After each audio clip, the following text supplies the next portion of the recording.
Assalamualaikum warahmatullahi taala wabarakatuh. Perkenalkan, nama saya Muhammad Halil, jurusan Hukum Keluarga Islam. Pada video kali ini, saya akan meresum materi pada hari pertama PBAK dan hari kedua PBAK.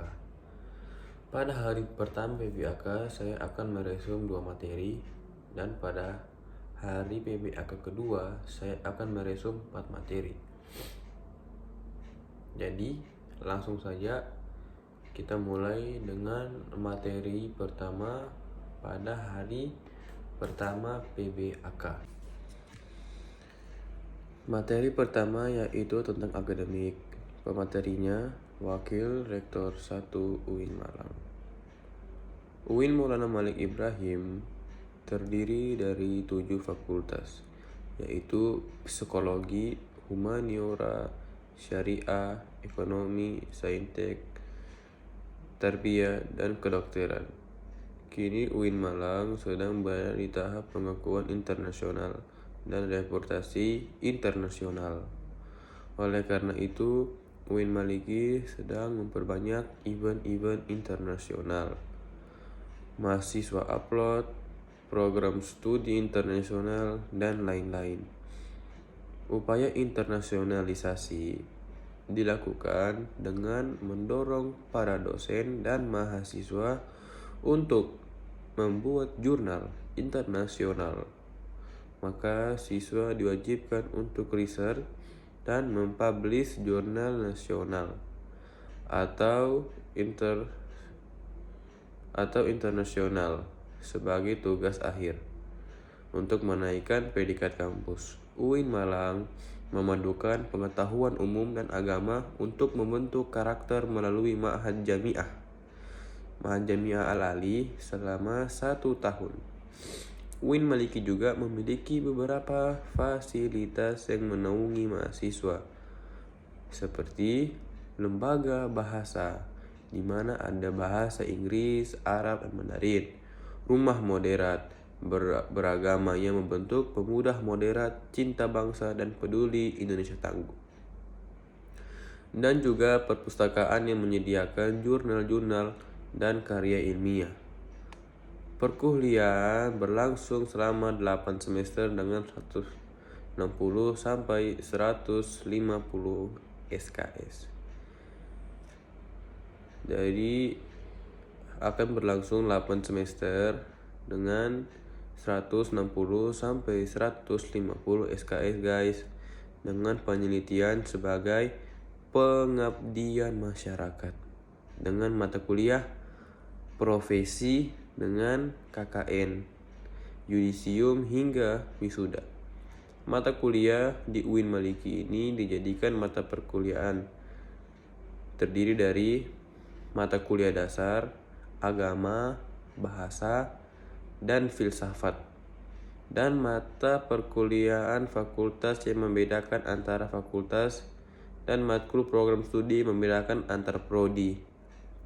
Pada tahun 2021, pembelajaran dilakukan secara daring melalui platform Zoom, Google Meet, Learning, dan lain-lain. Kemudian, untuk diambil secara mandiri, Google Zoom, Meet, Learning, dan lain-lain.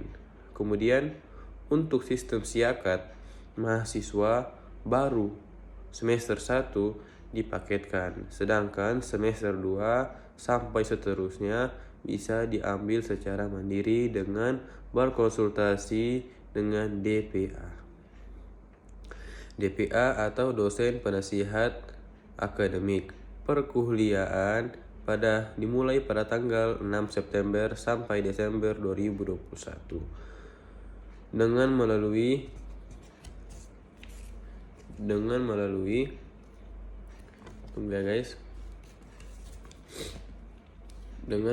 UTS dan UAS.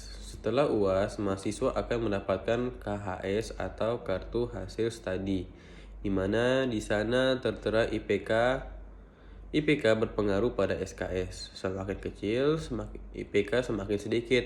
Semakin besar, maka semakin banyak, alias cepat lulus. Mahasiswa UIN Maliki diharapkan aktif dan dapat menjadi mahasiswa bermanfaat.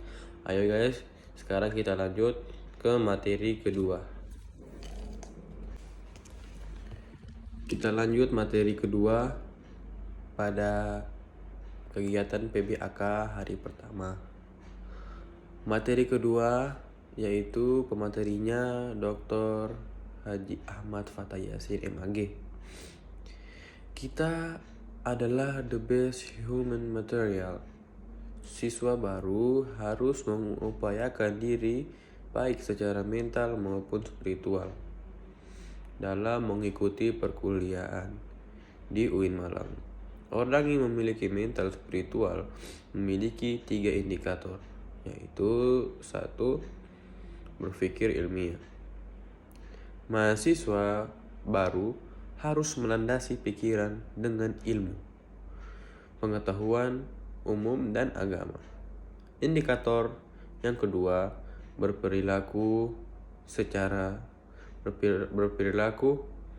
Islam dengan cara tampil dengan style khas UIN Malang, yakni berpakaian islami, tidak berambut gondrong, serta berbicara sopan. Indikator yang ketiga, menjadi mahasiswa yang kreatif dan terampil dalam bermasyarakat. UKM adalah wadah untuk memenuhi bakat mahasiswa. Jika akan lulus, mahasiswa dituntut untuk mengumpulkan SKKM atau Satuan Kredit Kegiatan Mahasiswa yang akan dituangkan di SKPII atau Surat Keterangan Pendamping Ijazah. Hal ini didapat dari kegiatan non-akademik dengan skor maksimal 250 poin. Janganlah menjadi mahasiswa yang sekedar kuliah lalu pulang, namun jadilah mahasiswa yang aktif dalam berorganisasi. Kampus menyediakan beasiswa berupa prestasi akademik maupun prestasi non-akademik. Jika ingin menyampaikan aspirasi mahasiswa, bisa menyampaikannya melalui SEMA atau DEMA, atau HIMSS atau HMC. UIN Maliki juga memiliki akselerasi, jadi saat semester 7 diperbolehkan mengambil S2 dengan syarat dan seleksi yang cukup ketat. Lulusan UIN Malang tidak hanya sekedar menjadi ustadz atau ahli agama, tetapi juga bisa menjadi yang lainnya. Kita harus bangga menjadi mahasiswa UIN Maliki, karena di universitas ini kita tidak hanya diajarkan ilmu pengetahuan, namun kita juga diajarkan ilmu agama. Kini Indonesia masih pandemi. Kini kita di Malang levelnya sudah turun dari level 4 ke level 3. Itu adalah kabar gembira guys. Mudah-mudahan segera selesai pandemi dan kita bisa belajar offline. Oke, sekarang kita lanjut ke kegiatan PBAK hari kedua materi pertama. Kita lanjut materi pertama pada kegiatan PBAK hari kedua. Tentang DEMA. Apa itu DEMA? Dewan Eksekutif Mahasiswa atau DEMA merupakan organisasi intrakampus atau OMIK yang merupakan lembaga eksekutif mahasiswa di level universitas. Dan adapun fungsi DEMA adalah 1. Sebagai pelaksana program organisasi kemahasiswaan. Yang kedua, sebagai lembaga mengkoordinasikan atau menginstruksi kegiatan kemahasiswaan di tingkat universitas. Dan adapun tugas DEMA, melaksanakan program kerja organisasi yang sudah disepakati SENA, mahasiswa. Yang kedua, mengkomunikasikan atau menginformasikan kemahasiswaan di tingkat universitas. Yang ketiga, melaksanakan koordinasi, sinkronisasi kegiatan kemahasiswaan. Kementerian Dema Universitas. Kegiatan kemahasiswaan ini tidak mungkin dilaksanakan sendiri-sendiri. Harus ada beberapa kementerian yang kemudian menjabarkan keinginan kita di Dewan Eksekutif Mahasiswa agar semua masukan sebagai pengembangan sosial. Kementerian Mahasiswa UIN Malang ada 6 kementerian. Yang pertama, Kementerian Dalam Negeri yang akan mengkoordinasikan atau mengkomunikasikan di lingkungan internal UIN Malang. Yang kedua, Kementerian Luar Negeri. Untuk gerak langkah eksternal kita adalah KLN yang akan mengkomunikasikan lembaga di UIN Malang dan lembaga di luar UIN Malang.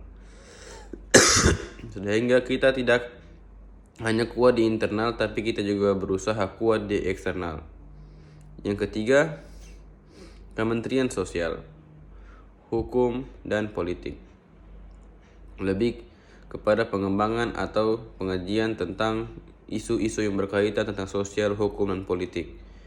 Kementerian yang keempat yaitu Kementerian Agama. Yang kelima, Kementerian Pengembangan dan Kreativitas. Yang keenam, Kementerian Informasi dan Komunikasi. Struktur pengurus Demayu, Ketua, Wakil Ketua, Sekretaris, Bendahara, Kementerian Dalam Negeri, Sekretaris, Kementerian Negeri, Sekretaris, Kementerian Sosial, Hukum, dan Politik, Sekretaris, Kementerian Pengembangan dan Kreativitas, Agama, Informasi dan Komunikasi, anggota. Materi kedua pada kegiatan PBAK hari kedua. Tentang SEMA.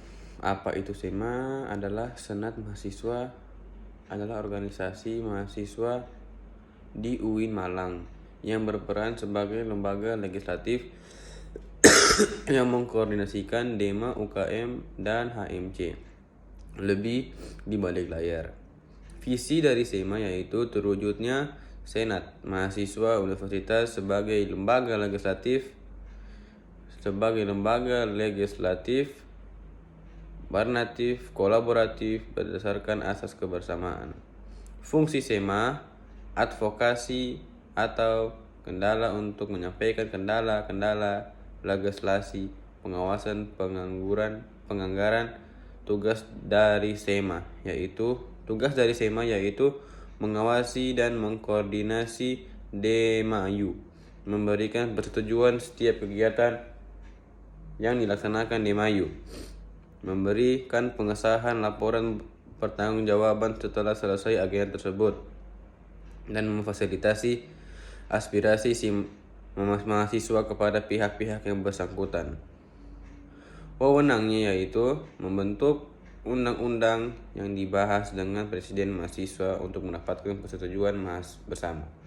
Yang kedua, menampung dan mempertimbangkan segala aspirasi mahasiswa. Yang ketiga, memberikan mandat. Yang keempat, mengawasi pelaksanaan hasil-hasil. Materi yang ketiga pada PBAK hari kedua tentang kebangkitan bangsa menuju Indonesia yang tangguh dari Bapak M. Hasrudin Wahid, M.Hum, anggota DPR RI. Sampai detik ini belum ada yang bisa membuat obatnya COVID. Amerika, Cina itu hanya bisa membuat vaksin, bukan obatnya. Sehingga hal yang bisa dilakukan hanya vaksinasi yang diharapkan di Indonesia. Vaksinasi yang diharapkan di Indonesia dapat diterapkan 70% sehingga dapat melakukan pendidikan dengan tatap muka. Materi keempat tentang konsep dualisasi moderasi dalam konteks Indonesia. Apa itu moderasi dalam Islam dan agama? Definisi moderasi secara etimologi wasotia, berarti jalan tengah. Secara istilah, pemahaman atau praktik keagamaan.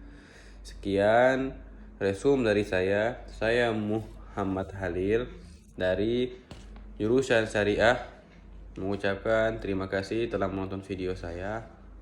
Selamat Selamat tinggal. Terima kasih telah nonton video saya. Selamat tinggal.